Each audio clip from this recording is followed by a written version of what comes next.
Assalamu alaikum, bonjour, welcome in 7 Years in Saudi podcast. This podcast, as you know, is for moms, for future moms, and we talk usually about emotions. So during this Pink October month, it meant a great deal for me to go and speak with someone who not only had survived breast cancer. 7 years ago, she has been handed the diagnosis and she made it through.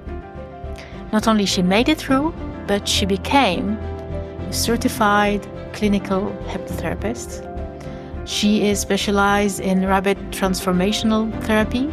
She's a practitioner of this method, and she's also a transformational coach and a trainer. She is a mom of 3 wonderful kids. 2 of them are already in the university process. And I would like to say that her calmness and her perseverance have always made my admiration. As a lot of women, and I know some of them, are going through this experience of cancer,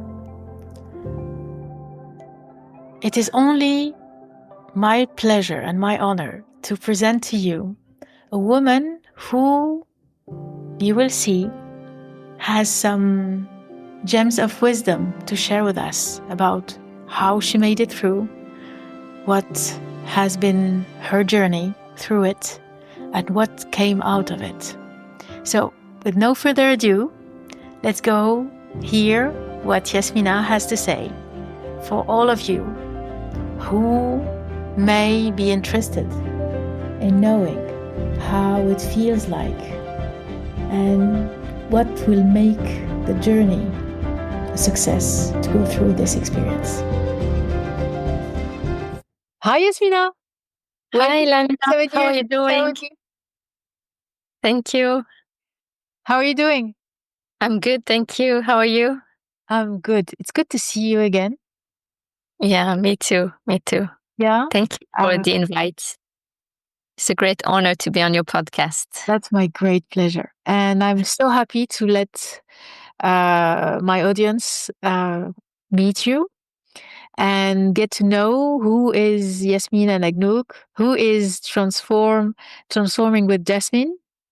And I would like you to, if it's okay with you, to tell us right straight away, why did you choose to be a therapist? And what kind of therapy do you do, by the way? Yeah, thank you. Thank you for the question and thank you for the invite again. Yeah, I chose to become a therapist because of my own healing journey. Mm-hmm. And so I use a combination of therapies, but I'm very, very interested and fascinated by the subconscious mind. So I work with subconscious reprogramming and transformational coaching, women empowerment, because it's also my background as an independent scholar in philosophy and comparative literature. So yeah, I'm very fascinated by the women's conditions, women's identities, and their cultural conditioning. Okay. So I understand that what made you go through techniques that use the subconscious mind and reprogramming. What made you choose this path? Because there are a lot of therapists outside, and most of them don't go through the direct subconscious mind. What made you choose that? To be honest, I had reached a very low point in my life where I was diagnosed with breast cancer. Okay. And for me, it was not only an illness, it was an identity crisis. Okay. Because I felt it was like a self-fulfilling prophecy, the fact that I became ill. 5 years before I was diagnosed with breast cancer, I had a benign tumor. and I had a lumpectomy. They removed the tumor. But the scare of cancers was kept in my mind. Okay. So whenever I would be like anxious or nervous or not well, I would think, or very tired or exhausted, I would think, oh, maybe now this time I have cancer. Even if I had the flu or something like that, I kept thinking about cancer for 5 years. And I was so scared of having cancer that I even said at some point to someone close to me, if I continue like this, I will end up having cancer. And few months after, I was diagnosed with cancer. So I told myself, how come I was so focused on cancer and I got cancer? And for me, it's not a genetic type of cancer. Okay. And there is very little cases of cancer in my family, Mm-hmm. especially direct family. So, and I was young. I was 45 when I was diagnosed with cancer. So, and because I reached that point in my life when I was really exhausted, running on autopilot and not happy with how my life was going on, I really, for me, cancer was a wake up call. And I went to see a psychologist. I started to talk therapy. It was the first time in my life, but I really needed help at that time. And for me, it was not helpful. Okay. With respect I have for psychologists, for me it was not helpful because I'm a very intellectual person. I tend to overanalyze myself already. I always analyze. I'm an overthinker, etc. And the fact that the therapist would just analyze the symptoms or the state I was in, or see me crying, or talk about the past, or talk about why I was not feeling well, it didn't help. Whenever I would leave the room, I felt more broken, more down than when I entered the room. So I was thinking there must be something else to heal me. And then I came across a very interesting book. You probably know it's by Joseph Murphy, The Power of the Subconscious Mind. Okay. And then it all clicked, and I was so engrossed by that book. I read it, I reread some paragraphs again and again. And then I started, doing my own research. I was a researcher at that time, so I was researching, reading articles, reading books, watching podcasts, watching YouTube videos, etc. And then when I was getting better, I had a hypnotherapy session at some point. And when I was getting better, I thought, no, this is my calling. I just did. For me, I was still interested in women's studies and literature, etc. But I wanted to study more about the subconscious mind. So I made it my mission and my purpose. And that's how I came to become a therapist. So, if I have to understand, you are telling me that you were diagnosed with a benign tumor that you healed from, and Yes. then your thinking, your overthinking, the anxiety, this fear of having it coming back worse, made it worse and made it happen. So Somehow, that's my belief. I don't have the proof, but that's my belief. Yeah. that's your belief. Because I can understand that maybe you, with time now, you have ended up understanding how your thinking process can manifest what happens in your life, maybe, or your emotional state.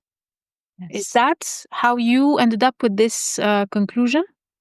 Yes, definitely, definitely. I think dis-ease, as the word says, dis-ease. It's like when you're not at ease with yourself, Hmm. and I think the mind. I mean, I'm sure that's what science tells us, that the mind and body are so much connected, Hmm. more connected than what we think. So, um, having negative thoughts is is not benign. Like, I mean, it's not something that we should take lightly. because it impacts, actually, the thought impacts your feelings, the feelings impacts your action, and then your actions become your behavior. And then your behavior comes and justifies how you're thinking. So it's like a loop, we're always inside that loop. So if you want to break that loop, you need to start by your thoughts. Okay. As human beings, we are hardwired to have negative thoughts because the number one job of our mind is to keep us alive, to keep us safe. So if we don't have enough consciousness to break that already kind of negative circle to keep us alive, and if we have a tendency to be anxious because of past traumas or because of our nature, sensitive nature, etc., then it's very easy to become sick, and it's very easy to stay in this autopilot mode, and where you don't see actually the surface. You're always like sinking, you're Mm. yeah, you're not really fulfilled. It's like you're not connected with your true self. It's like you're not connected with your true self. Can you explain to me how is that? What is it to be connected with our true self? As we grow up, there are two things that are important for a child when he's growing up: authenticity and attachment. So, attachment is vital because like any baby cannot survive alone. Some mammals, they can survive after 3 months, but most of the babies, toddlers, they still need their parents to survive. So attachment is vital for any human being, any human baby to survive. So it's very important. But as this baby becomes a toddler and then a child, slowly becomes more independent. But still, attachment can be so, is still very important. That's what I mean. Attachment is still very important as we grow up. Even as adults, it's still very important. And when we parent, like most of the parents, especially parents during my time and probably your time, the thing with parenting is that often we project as parents our traumas, our anxiety, our fears, etc., on children, and because of that, we are like conditioned to be a certain way to please our parents or to conform to the way our parents want us to be. And for women, it's very simple. I mean, for most women in most cultures, it's very simple. Most parents, they want the little girl to become a good girl. Well, what I mean by a good girl is it means like to be obedient, to conform, to please, to be quiet, to say yes, to not disappoint, to sacrifice. I mean, that's what I learned from my culture and from my mother when I grew up. So this is against your authentic self. So even though you are so attached to especially your prime caregiver, like your mother, at the same time, you need to conform to a certain role, to a certain way that your parents projects on you, so you are accepted, and you can still have like this attachment. So slowly, you are distancing yourself from your authentic self. I give you a simple example. I was born between 4 boys. So I was very much a tomboy when I grew up. I was very sporty. I was very active. I was expressing myself more loudly than common girl. I refused to stay at home and do the knitting like my sisters, etc. But because of my traditional background, the way I was raised, for my father, it was not okay to be like a boy. And for my mom, probably not as well. So slowly, they like formatted me to be the proper girl. And slowly, I conformed to that role of be a proper girl, proper traditional girl. And this took me away from my authentic self. And then when years went by, I realized that I was suppressing so many emotions and distancing myself more and more from my authentic self until I made myself sick. And I took full ownership of that. I'm not blaming my parents. I'm not blaming, anyone. It's just like my realization now. I'm much older, so with some wisdom, I realized that this is what happened to me. And yeah, and unfortunately, this is what happens to many women. So you are saying that distancing yourself from your authentic self, it is distancing yourself from your emotions, from being authentically all the colors of the emotion that a human being may have. Yes. And that restriction of not being yourself made you simply someone you don't know. As you are speaking about another identity speaking, who are you? Exactly. Okay. Yeah. And it's not only detaching from your emotion, it's also detaching from your needs, from your desires, from your dreams, from your aspirations, from your purpose. Because I think we all have a purpose in life. And let's say, I mean, for many, even for boys, this goes also for boys. We're talking about women, but it's for boys and girls. Like, let's say a dad is a lawyer and he wants his son to be a lawyer. This is, typical uh, stories. We hear that. And then the boy maybe was made to be an actor, a dancer. So just to please his dad, he became a lawyer. And then at some point, he's so unhappy in his job. Yeah. And then, I don't know, something happens that makes him, break free from that role. So it's more than the emotion. It's really who you are at your core. Because we're all the same, but we're also all unique. And I mean, I'm Olympic. I'm very girly. I'm very feminine. But when I was young, I had also some masculine energy within me because I was active. I was just an active girl. I was not a girl who would sit for a long time. You said that you went through this experience of cancer, breast cancer. What did you discover? What's about yourself through this experience? About life through this? Yeah, actually, we are all scared of cancer. When we hear the word cancer, we think it's a curse. But me, because of my resilience, I thought, though I was really at my lowest point, I thought I'm going to use this word as change. I changed, instead of thinking about the word cancer as a curse, I thought I will use it as change. And there is, I don't know if it's a heavy thought. I mean, in our religion, in Islam, I think Allah tells us you cannot change your situation unless you change what's inside you. So this hit me very hard when I had cancer. I think for me, it was like the first time I heard it, though I knew it before, because I thought, oh my God, if I need to change something in my life, I need to change who I am first. I need to change what's inside me. So for me, cancer was the opportunity to change what was inside me.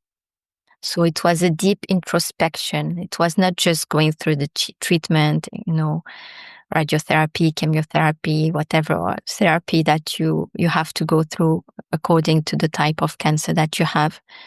For me, it was not only physical health, it was mental health.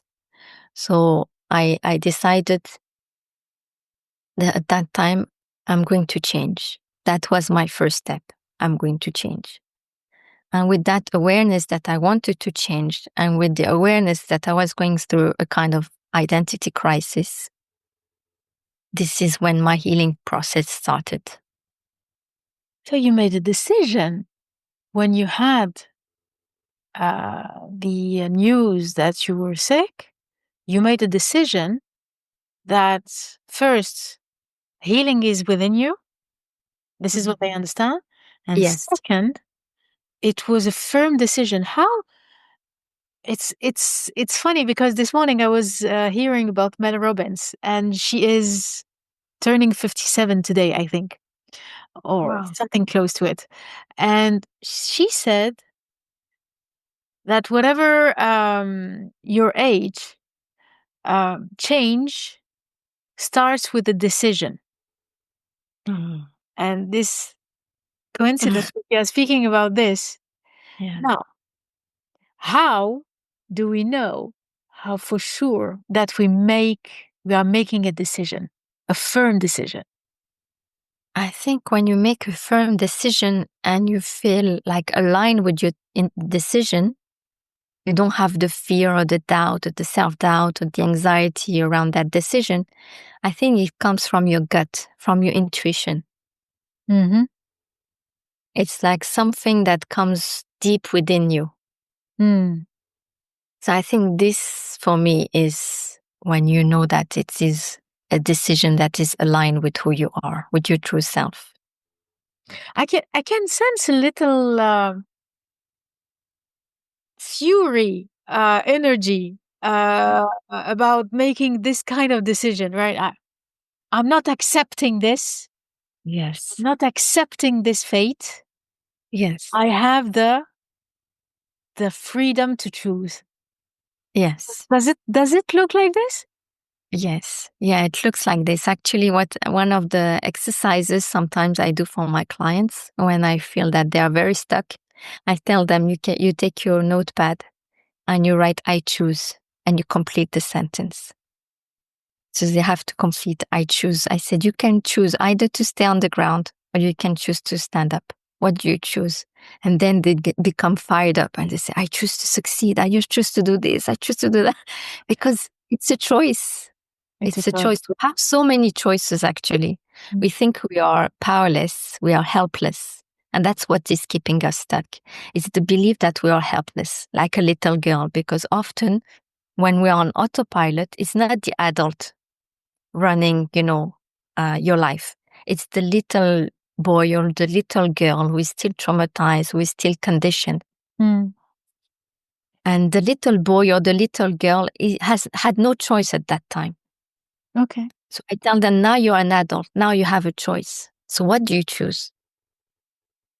Okay. And practically, tangibly, how does it Mhm. look like? You took your decision.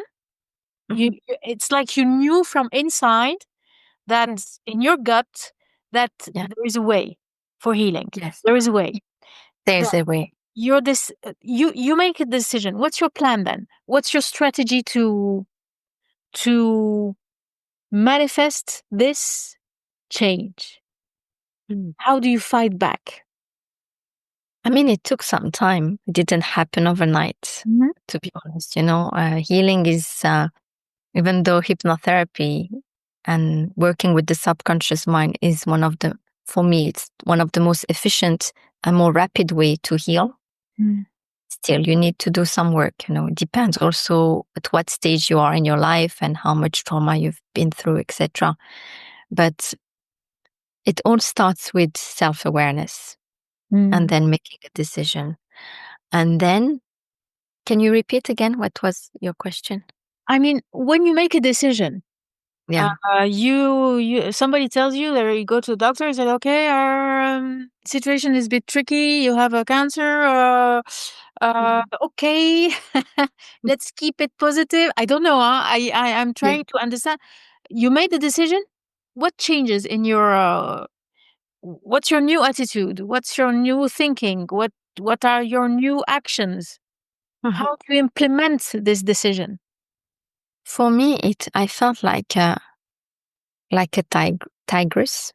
I don't know. I felt like my instinct as a mother Mm. at that time became so strong. I didn't even think about myself. I thought about my children. I thought I can't let myself down because of my children. I have to heal because of them. As you know, I have 3 children, and my youngest at that time was just 3. Yeah, he was 3 years old. He was very young. So for me, it was a matter not of life and death for me. My cancer was not too much advanced, thank God. But it was like this path I had been taking was taking me down, and now I had to go up again because of them. Mm. So as a mother, I told myself, no, I have to fight. I have to fight for my kids. You know, we all know the analogy of the airplane when they tell you, in case of a crash, you put the oxygen mask first and then to your children. But this is really true. So concretely speaking, tangibly speaking, that's what I did. I put my oxygen mask first. I healed myself so I could then still be for my children and be present, because I was not really present as a mom. I realized I had so much guilt after, when I started healing. I had so much guilt because I felt, oh my God, I was a very caring, present mom, like physically present, but not emotionally present. Mm. So this healing journey really transformed me as a human being, but also as a mother. Okay. And I think the best gift you can give to your children is to heal yourself first. Mm. So what contributed the most to your healing was to prioritize yourself at that moment, give yourself a way to accept, to heal yourself, to take care of yourself. Okay. Uh, And I was thinking of my children and along the way. okay. Yeah. And how has therapy transformed you as a woman, as a mother, as a wife, as a therapist? What is the treasure that came to you? Now you made the decision and then you healed from this. What what came out of it? Hmm. I think a more conscious version of me came out of this, a more authentic version of me, um, a more resilient version of me as well. I won't say best because best is very vague, but yeah, I would say, more authentic, resilient, and conscious version of me came out of this. Hmm. How did you transform with your kids? Okay, with my kids, it was very interesting Hmm. because as I was healing and becoming more conscious and becoming calmer in my body, in the way I communicated with them, in the way I used to be so anxious, so I became much less anxious, little by little, not anxious anymore. Okay. And then more relaxed, more laid back, and so the less stressed I was, the less stressed they would become. To give you, just something simple. The more calm I was, the calmer they would become. The more communicative I was becoming, the more communicative they were becoming. Because kids, as you know, we are their mirrors. Like they reflect when when they look at themselves in the mirror, they see us. They see how we see them, actually, to be more precise. Yeah. It's a very dual, interconnected relationships that we have with our kids. Hmm. So it's important to parent our own inner child, to parent ourselves, to heal ourselves, Hmm. to become better parents for the children. I heard you say something that's made me think. You said that you were less anxious. So the fear lowered after this cancer episode. Yes. Fear lowered. And then your emotional state, Mhm. you could see that you could at some point, control the mood with your kids, the emotional state with you, as if you would be, I don't know, in French we say le diapason. You make the note, Yes. right? The Yes. tonality is you. So Yes. if you are playing high, anxious or excited, blah, blah, blah, blah, and then if you calm yourself down, you could see the direct effect on their behavior, on their emotional state. Is that what you're saying? Yes. Yes. Something similar. I have also the image of, an orchestra, Yeah. the chief who is like, Yeah, yeah, yeah. yes. So yes, you are the chief of the orchestra. That's, So it's that's an on you. enormous power that we have as moms. Yes. Yeah. You It's control that just by being yourself. yes. Absolutely. Absolutely. And you said that it's quite it's. I'm trying to the fear of dying and healing from uh, a big risk of dying made you be less fearful. Mm. That is that the consequence of it? Yes. Somehow, yes. I think so. Hmm. Yeah. Because when you reach rock bottom, you have two options. Either you stay at the bottom or you decide to go up, to swim up. Yeah, Decided to swim up. yeah. And once you're up and you breathe and you're out you're in remission, you're out of this cancer journey, then you love life more than before.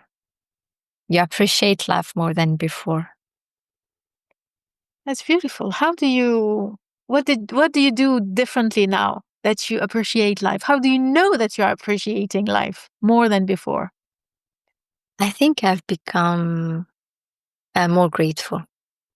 Ah, Yeah, yeah. I was raised I was raised in France, in Europe, and French people are known to be complainers. It's a little I know. culture. None I of think them, not all of them, but yeah, it's quite a discipline. it's a stereotype, but Yeah, I yeah. think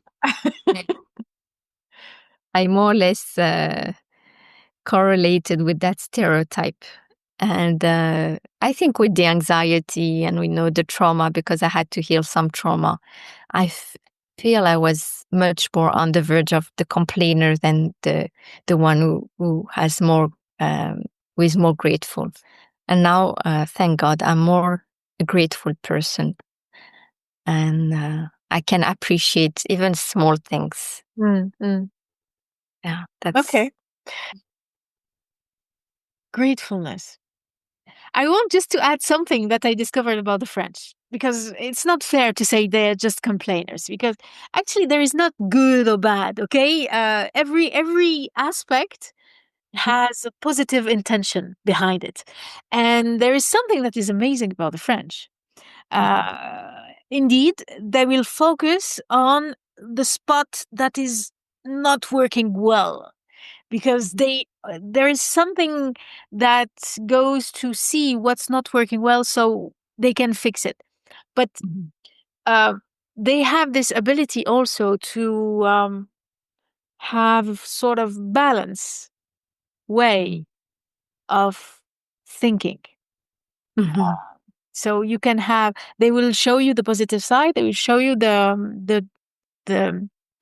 um not the weaknesses, but the threats, and somehow you will have a full range of information. So Mhm. it's not And only complaining. and There I is think, much power to it. yeah, and I think you can look at it also from a different perspective, because when you complain, it means that you have a higher standard and you're aiming for perfection, or at least you're aiming for something better. Mm, Sometimes has positive yeah. uh, implications to complaints. But I would say it has to do with the tonality. If you one day I went to see a language company to teach me English at that time, I think, and he brought me the melody range of each languages. So I discovered that, for example, Arabic and German range the same uh, in tonality, and Italian have another range tonality, but the French are known to be very neutral. So there interesting. is not too much high, not too much low. It's Mm, stable, and it looks quite like them. They are very stable. They are. mm, I think what I learned in France is consistency. They are very good mm. at that. Um, Yeah, that's interesting. yeah, it's very interesting. It's super interesting. There is no you cannot when you live abroad, you go to see any country. You have a low, you have a very high, and you have a low, and depending on which perspective you have, doesn't mean anything to say good or bad. No, no, definitely not. That brings me ask ask you, what would you say to Yasmina, younger, before everything happened? What would you tell her? Before the cancer, you mean? Yes. Okay. I would tell her to be herself, to believe in herself, to slow down, to appreciate every moment of life, to take care of herself, because I was very much conditioned to become a self-sacrificing mother, just like I watched my mom self-sacrificing for us. Hmm. Tell her you don't need to sacrifice yourself to become a good mother. Just be yourself, be present, and this is how your children will appreciate you even more. Hmm. Would she listen And to me?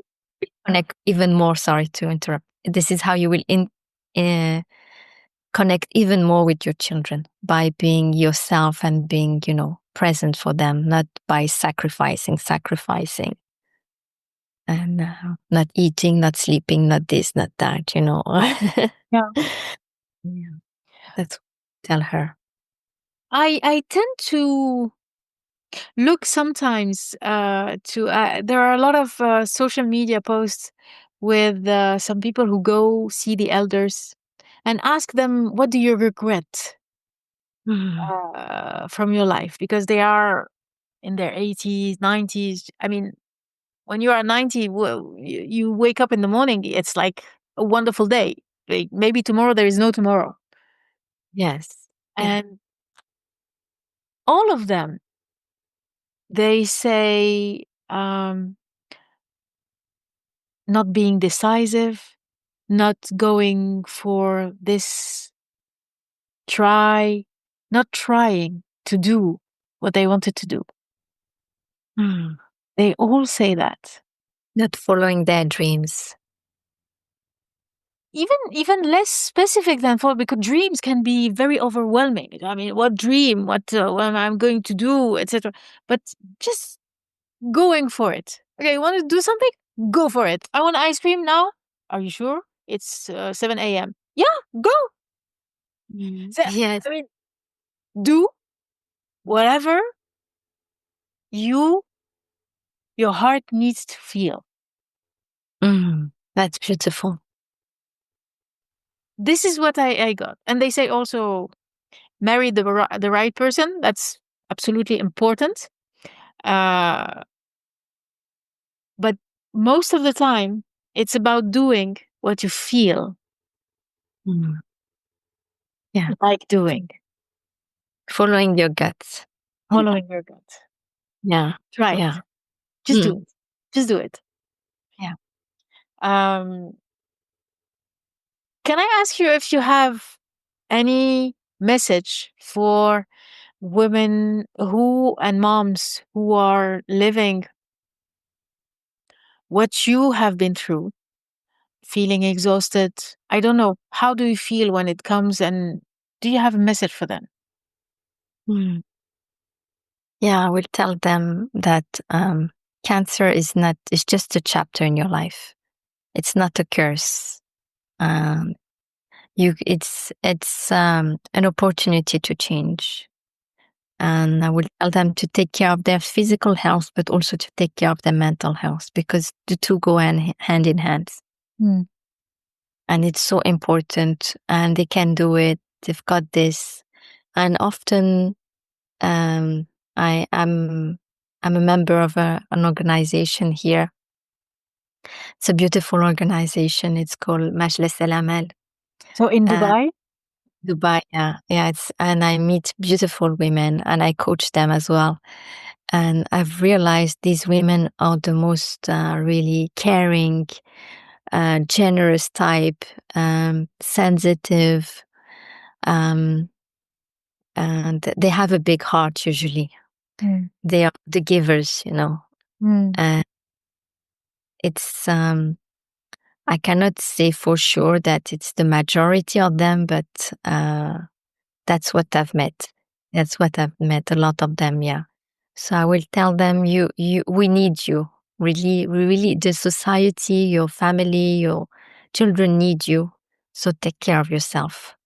Really, it's time to take care of self. It's time to pause, press the button, pause, and take care of yourself. You matter. I will tell them you matter so much. Okay. I noticed, especially after COVID, um, a lot of people I knew, some women were younger than me. And suddenly I hear this one has breast cancer, this one has a breast cancer, this one has, it was like an epidemic. And Wow. I noticed those who were, that I knew for sure, uh, had this common uh, characteristic. They were not so keen to express their emotions, and especially their anger. Mm. They were very pleasing people, and some of them I knew. If you confronted them, they will get inside, and they will not get the thing out of them. They were conflict avoidant people. Um, is there any link with that? Yeah. I don't know if you know this. You probably know him, Gabor Mate, Gabor Dr. Mate, Gabor. yes. Dr. Gabor Mate. He wrote a book, When the Body Says No, I think. When Mm. the Body No. And in his book, there is there is some research about autoimmune disease, and especially women with autoimmune disease. Yeah. The studies show that women who tend to, like you're saying, exactly like you're describing them, who tend to suppress their emotion, who keep a lot of anger and resentment inside. You know what is an autoimmune disease? It's like your body cannot protect you from the disease. It's like an attack on yourself, basically, to make it to explain it in a simple way. So he's saying that these type of women with autoimmune disease and cancer it can be a little bit part of it. They are. He has even him is a physician. He was a physician. He said that a lot of them had exactly this profile of not expressing their emotion and of yeah, exactly what you're saying. Yeah. So yes, I agree with you. Mm. I mean, it was me. This was my old self. Yeah. This was my old self, not expressing my emotions, not people pleasing, not to say no. Yeah. Um, it's like you feel the emotion, you just swallow it, Mm. and as you are not expressing, for example, when somebody making you angry, or you want to say no and you say yes, or you want to keep the peace at all costs. Mm. At some point, you are filling your body with all the stress hormones, and it's like just filling up the body until there is no more space for Definitely. more. Definitely. You're Yeah. poisoning yourself when you're not expressing your emotions. 100%. 100%. So, Yeah. And the good what thing, I've realized is that emotions are messengers. yeah. And they are messengers. So they are here like to give you a message. So we have to be, it's not like anger or sadness are bad emotions. It's just like we have to understand what's behind the emotion. We have to be in tune with the emotion.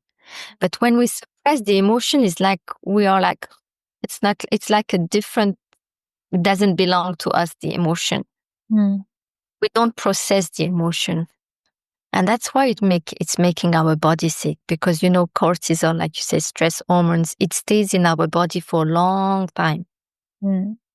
days by days with chronic stress, chronic anxiety, etc., resentment, anger, etc. It piles up until it becomes like a volcano. It explodes. Hmm. And the thing is, and you will confirm or not, but if somebody is not saying no easily, or is suppressing their emotions, or is wanting to please everybody, that is an automatic behavior. So it's not about guilting those people and saying, "Oh, you're too weak. You cannot." I'm sure if you could have done it before, Mm. you would have, right? Yeah, I agree with you.